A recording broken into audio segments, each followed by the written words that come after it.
사랑하는 성도 여러분, 오늘 아침 하나님의 말씀으로 또 우리 모든 우리 성도님과 함께 만나게 되어서 얼마나 기쁜지 모르겠습니다. 뉴욕에서의 삶이 쉽지 않으시죠?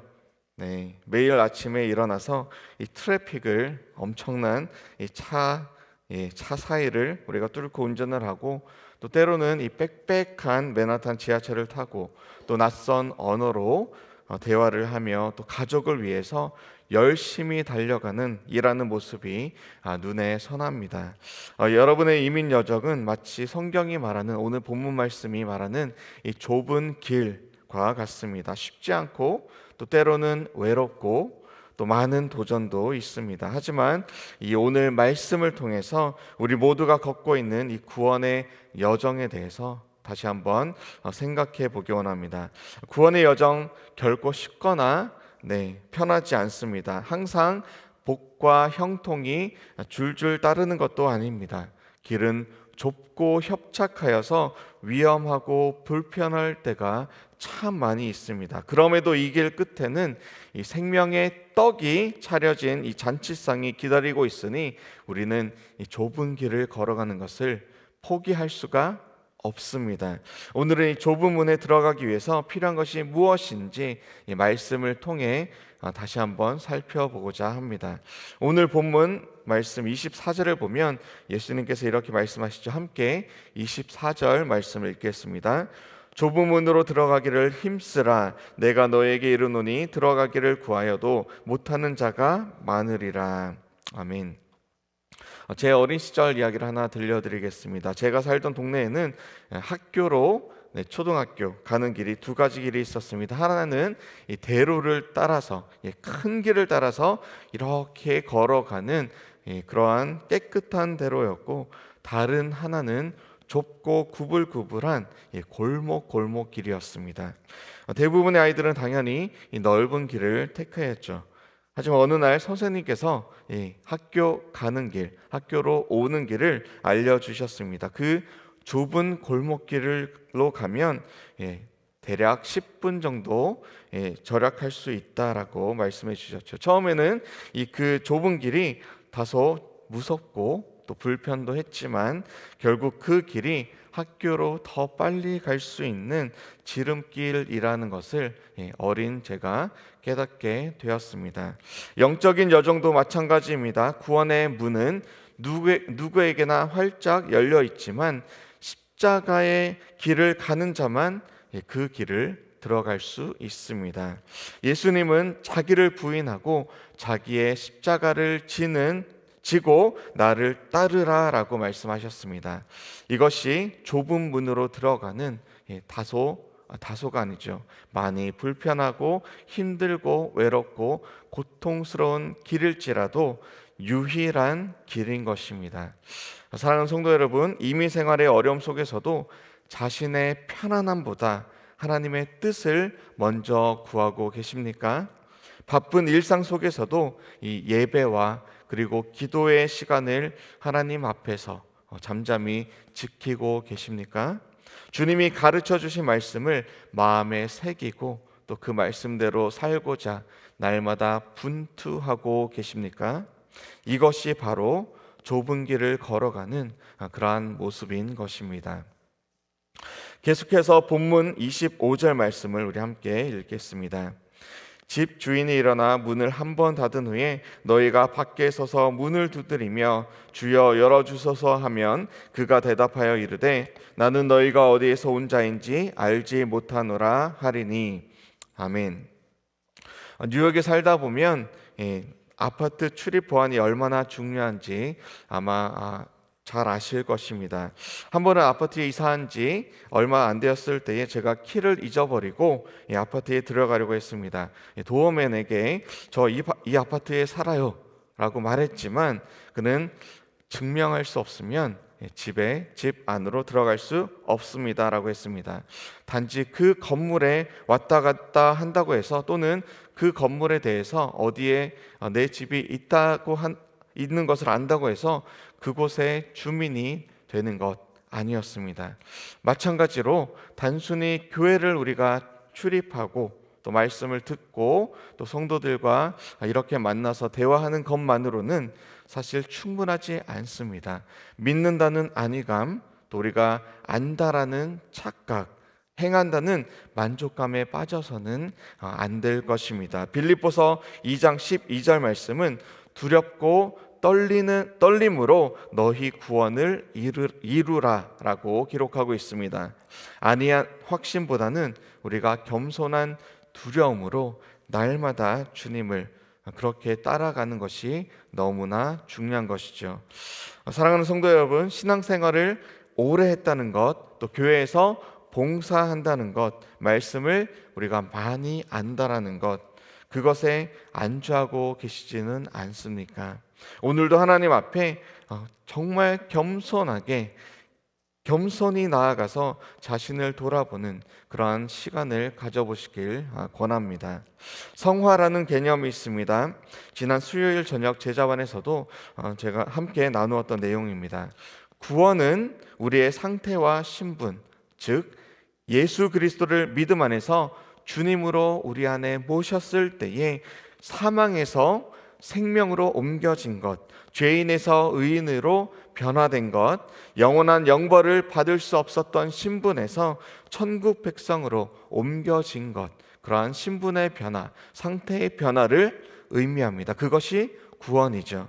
하지만 성화는 주님을 뵙는 그 날까지 날마다 그리스도를 닮아가는 것, 내 안에 계신 성령 하나님의 인도하심에 우리가 쳐서 복종하는 것, 순종하고 살아가는 것, 그리스도의 장성한 분량으로 자라나는 것, 나의 죄된 본성에 대해서는 날마다 죽고 하나님의 말씀에 순종하여 하나님의 그 거룩한 성품이 우리의 삶에서 나타나는 것, 그래서 성령의 9가지 열매가 맺혀져 가는 것, 그것이 바로 성화의 모습인 것입니다.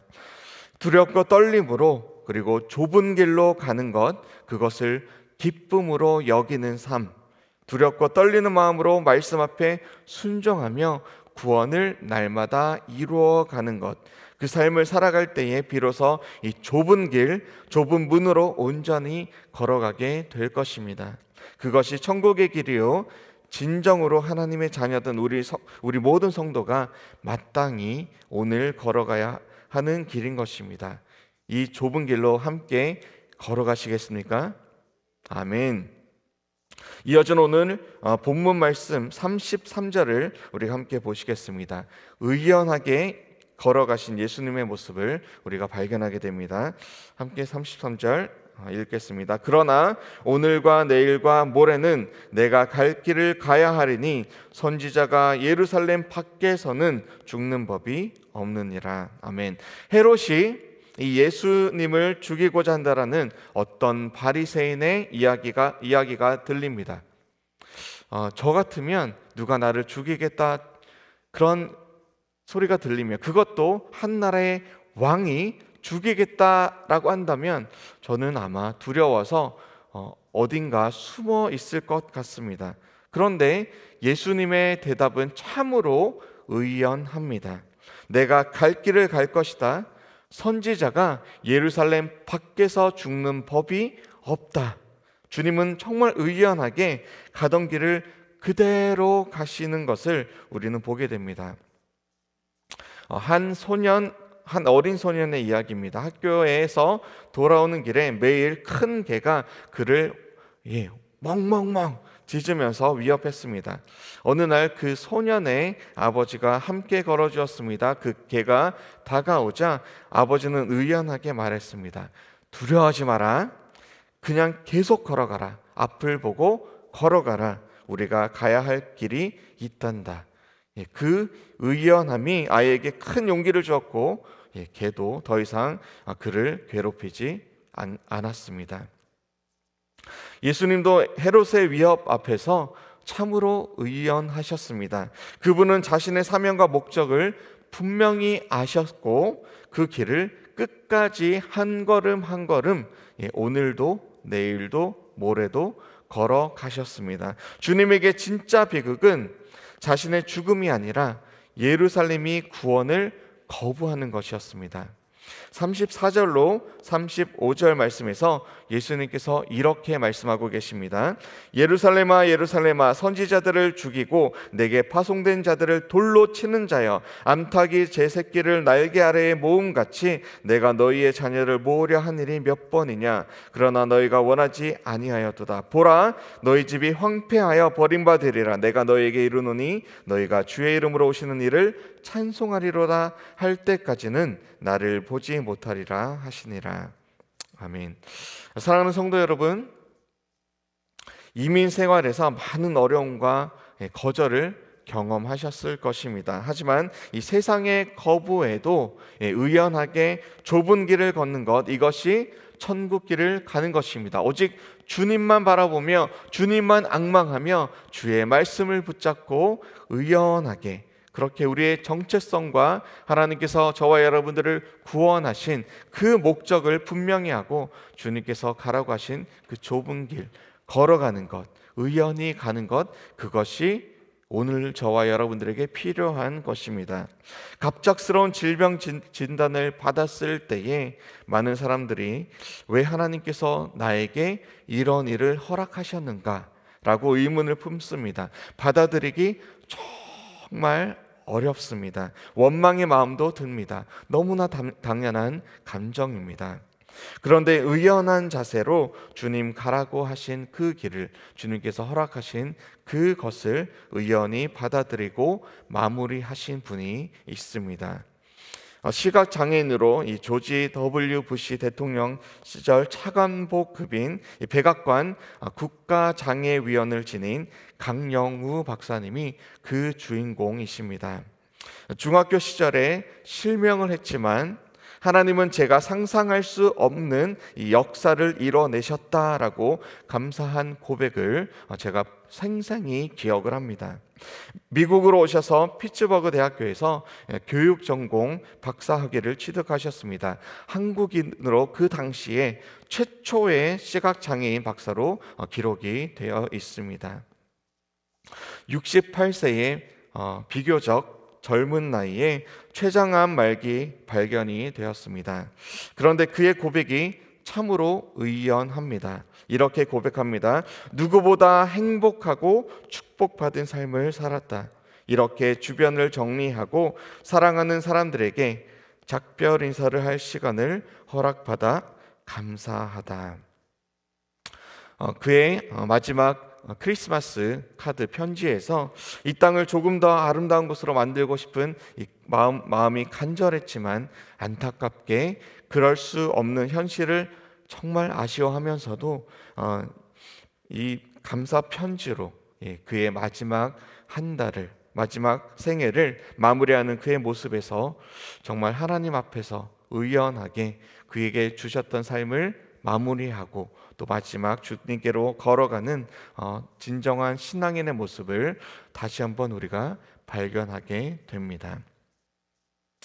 사랑하는 성도 여러분, 구원의 여정 정말 쉽지 않습니다.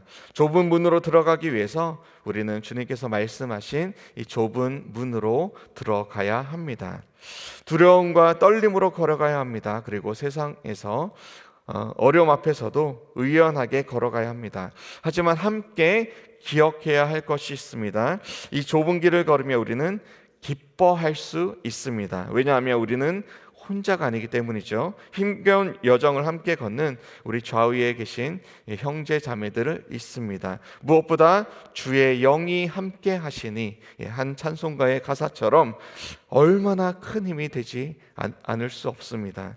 때로는 이 여정이 너무 힘들게 느껴질 때도 있을 것입니다. 하지만 이 이사야 46장에 기록된 대로 주께서 업어 주실 때도 있습니다. 이사야 40장 31절 말씀에처럼 오직 여호와를 앙망하는 자는 새 힘을 얻으리니 독수리가 날개치며 올라감 같을 것이요 다른 박질하여도 곤비하지 아니하겠고 걸어가도 피곤하지 아니하리로다. 오늘도 저와 여러분들의 삶 속에서 좁은 길을 의연하게 걸어가시기를 바랍니다. 그 길 끝에는 주님께서 예배하신 천국 잔치가 기다리고 있을 것입니다. 아멘. 우리 함께 기도하시겠습니다. 사랑과 은혜의 하나님, 오늘 아침 좁은 길에 관하여 우리에게 말씀을 허락하여 주심에 감사드립니다. 저희가 좁은 문으로 들어가기 위해 날마다 오늘도 내일도 모레도 힘쓰는 자들 되게 하여 주시옵소서. 입으로만의 신앙이 아닌 삶으로 십자가를 지는 주님의 참 제자 되게 하여 주시옵소서. 세상의 위협 앞에서도 의연하게 설 수 있는 용기를 주시옵소서.